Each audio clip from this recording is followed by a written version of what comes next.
Hi friends, வணக்கம். Welcome to Vimala's life style. இன்றைக்கி நான் மாப்பிள்ளை சம்பா அரிசி புட்டு மாவு செய்ய போகிறேங்க.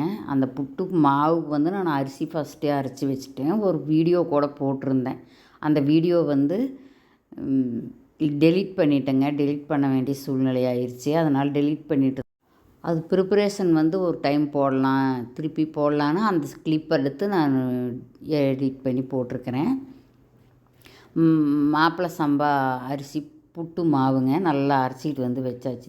தரன்னு கொஞ்சம் அரைச்சிக்கணும். ஈர அரிசியாக கூட அரைச்சிக்கலாம். நம்ம ஈர அரிசியாக அரைச்சி வறுத்து நல்லா காய வச்சு எடுத்து வச்சுக்கலாம். இதுக்கு நான் 2 கப்பு எடுத்துருக்கிறேனுங்க. நான் இன்றைக்கி 5 பேருக்கு செய்கிறேன். இது 2 பேருக்கான மாவல்ல, 5 பேருக்கு நான் செய்கிறேன். உப்பு அளவாக போட்டுக்கணும். உப்பு போட்டு தண்ணி நல்லா கொதிக்க காய வச்சுக்கணும். காய வச்சு அதில் கொஞ்சம் கொஞ்சமாக தண்ணி விட்டு 2 கப்பு தண்ணி காய வச்சு வச்சுருக்கிறேன். நான் கொஞ்சம் கொஞ்சமாக விட்டு அது பிசைஞ்சி கொஞ்சம் ஈரமாக லைட்டாக அந்த பிடிக்கிற அளவுக்கு, கையில் ஒரு பிடிக்கிற அளவுக்கு நம்ம பிசைஞ்சி மூடி வச்சிட்டோம்னா அது ஒரு 10 நிமிஷம் ஊறணும்.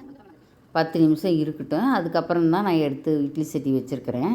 நான் உலக்கு இருக்குதுங்க, குழல் இருக்குது. ஆனால் நான் அந்த குழல்லாம் செய்கிறதில்ல. இட்லி பானையிலேயே அப்படியே மொத்தமாக எல்லாம் ரெடி பண்ணி போட்டுடுறது. அதில் நான் ஒரு மூடி, பெரிய மூடி, ஒரு மூடி தேங்காய் திருவி போட்டிருக்கிறேன். கடைசியாக நம்ம இட்லி சட்டியில் போடும்போது அது திருவி போட்டால் போதும். அந்த மாதிரி திருவி போட்டு ஒரு 10 நிமிஷம் வெந்தால் போதுங்க. வெந்துருச்சு. புட்டு மாவு ரெடி ஆயிடுச்சிங்க. ரொம்ப சாஃப்டாக வந்திருந்ததுங்க. அவ்வளவு சாஃப்டாக பஞ்சு மாதிரி வந்திருந்ததுங்க. இதுக்கு நான் சுண்டல் குழம்பு வச்சுருக்கிறேன். நான் சுண்டல் குழம்பெல்லாம் வீடியோ எடுக்கலை. இதுக்கு சுண்டல் குழம்பு வச்சு சாப்பிட்டுக்கலாம். பழம், சர்க்கரை அது வச்சு சாப்பிட்டுக்கலாம். நான் சுண்டல் குழம்பு வச்சுருக்கிறேனுங்க. இந்த வீடியோ பிடிச்சிருந்தால் லைக் பண்ணுங்கள், ஷேர் பண்ணுங்கள், சப்ஸ்கிரைப் பண்ணுங்கள். இந்த வீடியோ இவ்வளவு நேரம் பார்த்ததுக்கு ரொம்ப தேங்க்ஸுங்க.